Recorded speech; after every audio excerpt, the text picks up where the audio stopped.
Hello दोस्तों, मैं अजय मौर्य स्वागत करता हूं आपका आपके ही यूट्यूब चैनल टॉपर साहित्य पर। हमने इकोनॉमी की फाउंडेशन क्लास शुरू की थी। जैसा कि आपको पता है 2 क्लासेस हो चुकी हैं। अब उन 2 क्लासेस में जितना भी पढ़ाया गया है उसके मोस्ट इंपॉर्टेंट एमसीक्यूज जो प्रीवियस ईयर क्वेश्चन में आ चुके हैं। देखिए, मैं ऐसे ही क्वेश्चन को लेके आया हूँ। टेस्ट है आज, आपको यहाँ पे दिख भी रहा होगा, इकोनॉमी टेस्ट है। और ये जो इकोनॉमी टेस्ट है ये आज पहला पार्ट है। मैं इसमें टोटल 10 क्वेश्चन लिया हूं, जितना भी पढ़ाया हूं उसके आधार पर मोस्ट इंपॉर्टेंट क्वेश्चन जो एग्जाम में आ चुके हैं। आपको ये तैयार करना बहुत ही जरूरी है क्योंकि ये बहुत ही इंपॉर्टेंट क्वेश्चन हैं। तो चलिए देखते हैं एक एक करके। तो पहला क्वेश्चन है, अर्थशास्त्र के जनक किसे कहते हैं? अर्थशास्त्र, तो यहाँ पे देखिए अर्थशास्त्र के जो जनक हैं वो एडम स्मिथ हैं। अर्थशास्त्र के जनक कौन है? Adam Smith. देखिए, इसका आपको पीडीएफ पे मिल जाएगा। इसका पीडीएफ आप वीडियो के नीचे डिस्क्रिप्शन में लिंक मिलेगा, वहां से डाउनलोड कर लीजिए। और इसका जो आंसर होगा, जैसे मान लो एडम स्मिथ है ना, तो ये पूरा रेड कलर से, जैसे यहाँ इकोनॉमी रेड कलर से लिखा दिख रहा है आपको, वैसे एडम स्मिथ रेड कलर से लिखा दिख जाएगा आपको। आप वहां से जाके पीडीएफ डाउनलोड करके भी पढ़ सकते हैं। तो अर्थशास्त्र के जनक किसे कहते हैं? एडम स्मिथ को कहते हैं। आगे देखते हैं क्वेश्चन नंबर 2। दूसरा क्वेश्चन है, भारतीय अर्थव्यवस्था के जनक किसे कहते हैं? भारतीय अर्थव्यवस्था, तो इसका आंसर हो जाएगा एम विश्वेश्वरैया। एम विश्वेश्वरैया, इसे भारतीय अर्थव्यवस्था का जनक माना जाता है। देखिए, अब यहाँ पे आप कंफ्यूज मत होइएगा, कहीं कहीं चाणक्य को देखा जाता है। चाणक्य,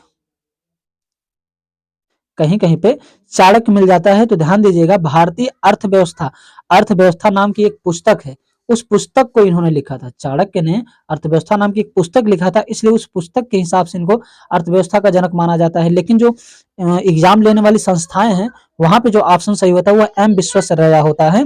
आप चाहें तो जाके इसको चेक भी कर सकते हैं। आप पूरा का पूरा जाके टेस्ट कर लीजिए, आप गूगल पे सर्च कर लीजिए, आपको ये एम विश्वेश्वरैया नहीं मिलने वाला। मैं पहले ही कंफर्म कर दे रहा हूँ, फिर बाद में आपको सर ने गलत पढ़ा दिया है। आपको चाणक्य हर जगह मिलेगा, समझ में आ रहा है? कहीं कहीं तो एडम स्मिथ को ही बोल देते हैं। तो यहाँ पे याद रखिएगा, एग्जाम के दृष्टिकोण से भारतीय अर्थव्यवस्था के जनक एम विश्वेश्वरैया को कहते हैं। चलिए आगे बढ़ते हैं। अगला है, दास कैपिटल किसकी रचना है? देखिए, मैंने अभी कल के क्लास में पढ़ाया था आपको दास कैपिटल। तो ये जो दास कैपिटल है, अब ये दास क्या होते हैं? दास किसे कहते हैं? जो सरकारी नौकर होता है। मैं ट्रिक से याद करवा रहा हूँ, इसको याद रखिए, मैंने पढ़ाया भी है। दास किसे कहते हैं? जो नौकर होता है, नौकर को दास कहते हैं। और नौकर आदमी कौन सा बनना पसंद करता है? सरकारी नौकर। सब लोग सरकारी नौकर बनना पसंद करते हैं। और जो सरकारी नौकर हो जाता है, सरकारी नौकर किसे कहते हैं? जो नौकरी पा जाता है। और जो सरकारी नौकर हो जाता है क्या करता है? कॉलर खड़ा करके चलता है, यानी शान से कॉलर खड़ा करके चलता है। तो कार्ल मार्क्स, इसके राइटर कौन हो गए? Karl Marx. देखिए, गलती से 2 जगह इस पे कार्ल मार्क्स आ चुका है, तो इसको जो है बाय मिस्टेक हो गया है। तो आपका आंसर क्या हो जाएगा? ए और सी दोनों हो जाएगा, क्योंकि कार्ल मार्क्स दोनों जगह है। तो दास कैपिटल की रचना किसने की? कार्ल मार्क्स ने किया था। कैसे? दास यानी नौकर कौन होना चाहता है? सरकारी। सरकारी लोग कैसे चलते हैं? कॉलर खड़ा करके चलते हैं, ठीक है ना, कॉलर दिखाते हुए। ये बस एग्जाम के लिए याद करने का एकमात्र तरीका है, अदरवाइज मत लीजिएगा, ठीक है ना। क्वेश्चन नंबर 4 की तरफ चलते हैं। क्वेश्चन नंबर 4 है, द वेल्थ ऑफ नेशन पुस्तक किसकी रचना है? यानी द वेल्थ ऑफ नेशन, आप इसको कैसे समझिएगा? देखिए, सबसे पहले तो बताया गया था अर्थशास्त्र के जनक कौन? भारतीय अर्थशास्त्र नहीं, अर्थशास्त्र। 2 चीजें हैं। अर्थशास्त्र के जनक एडम स्मिथ हैं, भारतीय अर्थशास्त्र के जनक एम विश्वेश्वरैया हैं। तो यहाँ पे कह रहा है द वेल्थ ऑफ नेशन पुस्तक किसकी रचना है? The wealth of nation. अब याद रखिए, अर्थव्यवस्था की, अर्थशास्त्र की रचना किसने की थी? एडम स्मिथ ने। जनक ये है। अब ये बताओ, जो जनक है वो मान लो उसको मालिक, उसको क्या मान लो? मालिक मान लो। ये कौन है इसके? एडम स्मिथ जो है अर्थशास्त्र के, वो जनक है, उसको मालिक मान लो। अब यहाँ पे देखो, कोई भी संस्था अगर है तो जो मालिक होता है उस मालिक की ही जिम्मेदारी है कि कंपनी को आगे लेके जाया जाए।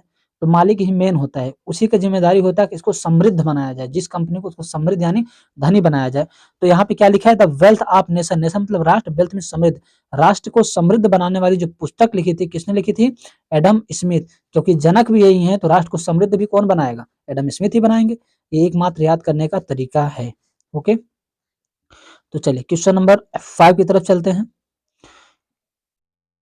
यहां से थोड़ा सा पीडीएफ बड़ा है। देखिए, क्वेश्चन नंबर 5 है, the general theory of employment interest. यहां से देखिए, ये एक है और ये दूसरा है, इंटरेस्ट एंड मनी किस अर्थशास्त्री की रचना है? क्या क्या? The general theory of employment interest and money किस अर्थशास्त्री की रचना है?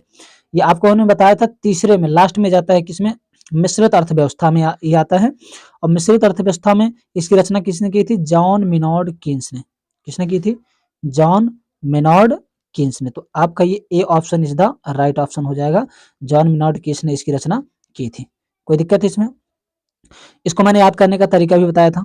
The general theory of employment, सामान्य थ्योरी, एम्प्लॉयमेंट मतलब होता है कर्मचारी, कर्मचारी की सामान्य थ्योरी क्या है आप समझिए। कर्मचारी यानी काम करने वाले, काम करने वालों को अगर काम नहीं मिलता है तो क्या हो जाती है, उनके खाने पीने की दिक्कत हो जाती है, जान पे बनाती है। तो जैसे कर्मचारियों को एम्प्लॉयमेंट काम मिल जाता है तो उनकी जान में जान आ जाती है, किसी तरीके से उनकी जान में जान आ जाती है। तो जॉन में जान यानी जॉन मेनॉर्ड कीन्स, किसी तरीके से जॉन में जान जॉन मेनॉर्ड। समझ में आ रहा है? मैं फिर से कह रहा हूँ, याद करने का तरीका इस तरीके से याद करोगे तो भूलेगा नहीं। फनी बहुत, फनी बेशक है लेकिन मजेदार है, आपको याद हो जाएगा, एक दो बार याद करोगे याद हो जाएगा। फिर देखिए छठवां, निम्नलिखित में से कौन सी गतिविधि, निम्नलिखित में से कौन सा गतिविधि प्राथमिक क्षेत्र के अंतर्गत नहीं आता। प्राथमिक क्षेत्र मैंने पढ़ा रखा था, प्राथमिक क्षेत्र क्या होता है, जो प्रकृति पर डिपेंड हो, एकदम नेचर से, जिसपे नेचर पे कंट्रोल, हमारा कंट्रोल ना हो, उसे हम प्राथमिक क्षेत्र कहते हैं। अब बताओ, यहाँ पे परिवहन प्राथमिक क्षेत्र के अंतर्गत नहीं आता है। परिवहन, कृषि, पशुपालन, मत्स्य, चार ऑप्शन है। अब यहाँ पे अगर देखा जाए तो प्राथमिक क्षेत्र के अंतर्गत, इस क्वेश्चन को ध्यान समझना, प्राथमिक क्षेत्र के अंतर्गत नहीं आता तो कृषि क्या है, प्राथमिक क्षेत्र के अंतर्गत आता है? ये तो नहीं होगा क्योंकि कृषि प्रकृति पर डिपेंड है। पशुपालन प्राकृतिक क्षेत्र पे आता है। आप कहते हो सर पशु तो हम पालते हैं, भैया पालते आप तो जिंदा तो प्रकृति के ऊपर ही है, घास फूस के ऊपर ही है। या बच्चा, मान लो कोई जानवर है बच्चा देने वाली है तो आपके हिसाब से हो जाएगा? नहीं होगा। मत्स्य पालन, मछली पालन नेचर पे डिपेंड करता है, समय के अनुसार तैयार होगा, आपके हिसाब से तो होगा नहीं। फिर यहाँ पे आता है क्या, ये भी गलत हो गया। परिवहन, परिवहन किसमें आ जाएगा, प्राथमिक क्षेत्र के अंतर्गत नहीं आएगा। तो परिवहन आएगा कैसे, देखो परिवहन का काम क्या है, सेवा करना, लाना ले जाना, तो सेवा क्षेत्र में आ जाएगा। सेवा क्षेत्र कौन सा है, तीसरा वाला, ये तीसरे सेक्टर में आ जाएगा। उम्मीद करता हूँ आपको ये सारी चीज समझ में आ रही होंगी, ठीक है ना। चलिए क्वेश्चन नंबर 7 देखते हैं। क्वेश्चन नंबर 7 है, प्राथमिक क्षेत्र में कार्य करने वाले श्रमिक को क्या कहा जाता है। प्राथमिक क्षेत्र यानी जो प्रकृति से प्राप्त हो, जो प्रकृति से जिसका हम उत्पादन करें, उस क्षेत्र में जो काम करने वाले लोग हैं उनको किस नाम से जाना जाता है। सफेद पोस्ट श्रमिक, लाल पोस्ट श्रमिक, या फिर लाल, ये देखो सफेद पोस्ट श्रमिक, लाल कलरधारी, नीला कलरधारी या हरा कलरधारी। इसे हम पता है ब्लू कॉलर जॉब भी बोलते हैं, धारी को जॉब बोलते हैं, green collar job, red collar job भी बोल सकते हैं, ठीक। तो इसमें से कौन होता है, अब याद रखिए तरीका कैसे याद रखना आपको। प्राथमिक क्षेत्र यानी प्रकृति, प्रकृति पे जो चीजें डिपेंड हैं उस पे तो हमारा बस है नहीं, वो नेचर डिसाइड करेगा। तो प्रकृति को एक एग्जांपल लीजिए, खेती, खेती क्या है, प्राकृतिक है कि नहीं, प्राथमिक क्षेत्र में आएगा। तो खेती अगर प्राथमिक क्षेत्र में आएगा तो ये बताओ पूरी दुनिया किस पे जिंदा है, खाने पे जिंदा है। और वो खाना जो अनाज खाता है कहाँ से आता है, कृषि करने से आता है, खेती करने से आता है। अब बताओ अगर खेती नहीं होगी तो दुनिया पे खाने का संकट आएगा कि नहीं आएगा, लोग मरने लगेंगे, दुनिया पे खतरा आ जाएगा। और खतरे का निशान कौन सा होता है, लाल होता है। खतरे का निशान कौन सा होता है, रेड होता है। तो खतरा आ जाएगा कि नहीं आ जाएगा, क्या मैंने कहा, प्रकृति पे अगर कोई चीज उपजाऊ नहीं होगा यानी उगाया नहीं जाएगा तो पूरी दुनिया में खाने को नहीं आटेगा। और जब खाने को नहीं होगा तो खतरा आ जाएगा, पूरी दुनिया पे खतरा आएगा, जीवन पे संकट आ जाएगा। तो खतरे की निशानी रेड, यानी इसका आंसर क्या हो जाएगा, लाल कलर धारी। B option is the right answer. उम्मीद करता हूँ आपको ये तरीका अच्छा लगा होगा, याद भी हो गया होगा। देखिए 8वां क्वेश्चन है, द्वितीय क्षेत्र में कार्य करने वाले श्रमिक को क्या कहा जाता है। द्वितीय क्षेत्र हम किसे कहते हैं, जिसमें निर्माण विनिर्माण होता है, यानी जहाँ पे बनाया जाता है, जैसे कारखाने हो गए वहां पे बनाने का काम होता है। तो द्वितीय क्षेत्र में जो चीज निर्माण विनिर्माण है द्वितीय क्षेत्र कहलाता है। उसमें जो काम करने वाले लोग उसे किस नाम से जानते हैं, तो उन्हें हम कहते हैं नीली कॉलरधारी या फिर ब्लू कॉलर जॉब। इसको याद रखिएगा, आप अपने हिसाब से कोई भी ट्रिक बना सकते हैं। द्वितीय क्षेत्र में कौन सा हो जाएगा, नीली। देखिए 3 क्षेत्र हैं, प्राथमिक, फिर द्वितीयक, फिर तृतीयक, 3 क्षेत्र हैं। तो आप ऐसे याद कर लो ना, लाल नीला सफेद, लाल नीला सफेद, लाल यानी रेड हो जाएगा, फिर दूसरे में क्या, नीला, और तीसरे में व्हाइट, ठीक है। याद रखेंगे तैयार, पहले में क्या होगा, लाल, मैंने बता भी दिया तरीका। दूसरे में क्या हो जाएगा आपका, नीला। तो द्वितीय क्षेत्र में कार्य करने वाले कर्मचारी को हम नीला कहते हैं। आ जाइए क्वेश्चन नंबर 9 देखते हैं। 9वां क्या कहता है, तृतीय क्षेत्र में कार्य करने वाले श्रमिक को क्या कहते हैं। तृतीय क्षेत्र किसमें आता है, सेवा क्षेत्र। जैसे कोई चीज आप बना के बेचना शुरू कर दिए, स्कूल, कॉलेज, नेता, मंत्री, ये सब क्या है, सेवा करने वाले लोग, तो तृतीय क्षेत्र में आता है। तो तृतीय क्षेत्र में कार्य करने वाले लोगों को हम, कार्य करने वाले श्रमिकों को हम क्या कहते हैं, तो याद रखना इन्हें हम सफेद कॉलरधारी कहते हैं, सफेद कॉलरधारी। आप इसको कैसे याद करोगे, देखिए तृतीय क्षेत्र में क्या है, सेवा करना। अब बताइए सेवा करने में क्या होता है कि डॉक्टर भी सेवा करता है, डॉक्टर कपड़े कैसे पहनता है, सफेद, तो सफेद कॉलरधारी। अच्छा, इसके अलावा आप याद रखिए कि प्राथमिक क्षेत्र जो कृषि में काम करेगा, तो कृषि में काम करेगा तो उसके भी कपड़े में मिट्टी वगैरह सब लगेगा, नुकसान होगा, तो सफेद कपड़े तो पहन के जाएगा नहीं खराब होने के लिए। द्वितीय क्षेत्र में जो काम करेगा, निर्माण विनिर्माण फैक्ट्रियों में कोई चीज बनाया जाएगा, तो वहां भी कपड़े गंदे होने के चांसेस ज्यादा रहते हैं, तो वहां भी कोई सफेद कपड़ा पहन के जाएगा नहीं। तृतीय क्षेत्र में केवल सेवा क्षेत्र है, बढ़िया फर्स्ट क्लास कपड़े पहन के जाओ, दुकान पे बैठो सफेद सफेद पहन के और सेलिंग करो। नेता होता क्या होते हैं, ये भी आते हैं तृतीय क्षेत्र में, तो नेता कैसे कपड़े पहनते हैं, सफेद पहनते हैं, तो सफेद कॉलरधारी। तृतीय क्षेत्र में कार्य करने वाले श्रमिक को हम सफेद कॉलरधारी कहते हैं। आई होप आपको ये सब अच्छे से समझ में आ रहा होगा। चलिए क्वेश्चन नंबर 10 की तरफ हम चलते हैं। क्वेश्चन नंबर 10 देखिए क्या कह रहा है, निम्न में से कौन सा क्षेत्र तृतीय क्षेत्र के अंतर्गत आता है, उद्योग, शिक्षा, खनन, विद्युत, कौन सा तृतीय क्षेत्र के अंतर्गत आता है। तृतीय क्षेत्र क्या होता है, सेवा क्षेत्र होता है, तो उद्योग क्या है, उद्योग, यहाँ पे उद्योग कारखाने, यहाँ पे कोई चीज बनता है, तो निर्माण विनिर्माण द्वितीय क्षेत्र में आ गया। खनन क्या है, खुदाई प्रकृति से होती है। अब जैसे कहीं मान लो 10 टन कोयला है जमीन में, तो आप 10 टन ही ना निकाल पाओगे, कि वहां से 50 टन पैदा कर लोगे, जितना प्रकृति में रहेगा उतना ही तो करोगे, तो खनन प्राकृतिक में आ गया।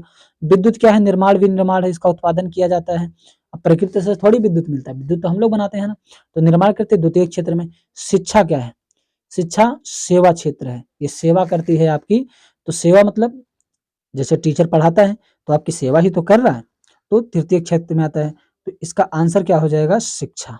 शिक्षा आती है आपके तृतीय क्षेत्र में। उम्मीद करता हूँ आपकी सारी चीजें समझ में आ गई होगी। एक बार फास्ट रिवाइज हम कर लेते हैं ताकि आपको कोई दिक्कत ना हो।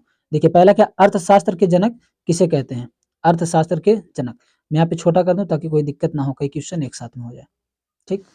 अर्थशास्त्र के जनक कौन है, मैंने क्या बताया था, एडम स्मिथ। भारतीय अर्थशास्त्र के जनक एम विश्वेश्वरैया, चाणक्य को भी कहीं कहीं कहते हैं, याद रखिएगा, क्योंकि उन्होंने किताब लिखी तो उस किताब का नाम था भारतीय अर्थशास्त्र, तो चाणक्य को भी बोला जाता है। दास कैपिटल किसकी रचना, दास, दास जो होते हैं नौकर होते हैं सरकारी, कॉलर सही खड़ा करके चलते हैं, कार्ल मार्क्स, ठीक। इसके बाद द वेल्थ ऑफ नेशन पुस्तक की रचना किसने की, वेल्थ ऑफ नेशन यानी नेशन को समृद्ध बनाना, जो उसका जन्मदाता होता है वही उसी की तो जिम्मेदारी होती है, तो कौन था, एडम स्मिथ था, तो यहाँ पे आंसर हो जाएगा एडम स्मिथ, ये वाला, ठीक। फिर है the general theory of employment, interest and money, किस अर्थशास्त्री की रचना, general theory of employment, employment यानी कर्मचारी, कर्मचारी यानी जो काम करने वाले लोग, अगर उनको काम नहीं मिलेगा तो उनकी जान क्या हो जाएगी, खतरे में पड़ जाएगी, क्योंकि पैसा नहीं आएगा तो खाने पीने को नहीं पाएंगे, तो यहाँ पे क्या होता है, एम्प्लॉय मिल जाते हैं, तो किसी तरह से उनकी जान में जान आती है, जॉन मिनॉर्ड केन्स, ठीक। फिर निम्नलिखित में से कौन सी गतिविधि प्राथमिक क्षेत्र के अंतर्गत नहीं आते, प्राथमिक क्षेत्र क्या, जो प्रकृति से मिले, देखो कृषि प्राकृतिक है, पशुपालन प्राकृतिक है, मत्स्य प्राकृतिक, लेकिन परिवहन क्या है, सेवा क्षेत्र है, तो आंसर हो जाएगा। इसके बाद 7वां, प्राथमिक क्षेत्र में कार्य करने वाले श्रमिक को क्या कहा जाता है, प्राथमिक क्षेत्र यानी जो खेती में काम करते हैं, खेती में अनाज नहीं पैदा होगा तो क्या हो जाएगा, पूरी दुनिया खतरे में पड़ जाएगी, खतरे का निशान लाल होता है, यानी लाल कलरधारी होता है, इसका आंसर हो जाएगा। द्वितीय क्षेत्र में कार्य करने वाले श्रमिक को क्या कहते हैं, द्वितीय क्षेत्र आप इसको याद रखिए, ब्लू कॉलरधारी यानी नीला कॉलरधारी। तृतीय क्षेत्र में कार्य करने वाले श्रमिक को क्या कहते हैं, तृतीय क्षेत्र यानी सेवा क्षेत्र, सेवा में बहुत ज्यादा दिक्कत नहीं होती, तो आप कोई भी कपड़े पहन सकते हो, व्हाइट व्हाइट कोई दिक्कत नहीं होगा, तो सफेद कॉलरधारी। देखो नेता भी क्या होते हैं, तृतीयक में आते हैं, तो नेता सफेद कपड़े पहनते हैं, डॉक्टर भी यानी हॉस्पिटल भी तृतीयक में आता है, तो डॉक्टर लोग कैसे कपड़े पहनते हैं, सफेद कपड़े, तो सफेद कॉलरधारी। इसके बाद आता है क्वेश्चन नंबर लास्ट, इनमें से कौन सा तृतीय क्षेत्र के अंतर्गत आता है, तृतीय क्षेत्र क्या है, सेवा क्षेत्र, शिक्षा क्या है, सेवा क्षेत्र है, तो मैंने रिवाइज भी करवा दिया। इसका पीडीएफ आपको वीडियो के नीचे डिस्क्रिप्शन में लिंक है, वहां पे डाउनलोड कर लीजिए, जो आंसर सही वो रेड कलर से आपको मिल जाएगा, ठीक है। तो अब आज के लिए बस इतना ही, मिलते हैं कल के टेस्ट में, तब तक के लिए धन्यवाद, सतह से फतेह तक।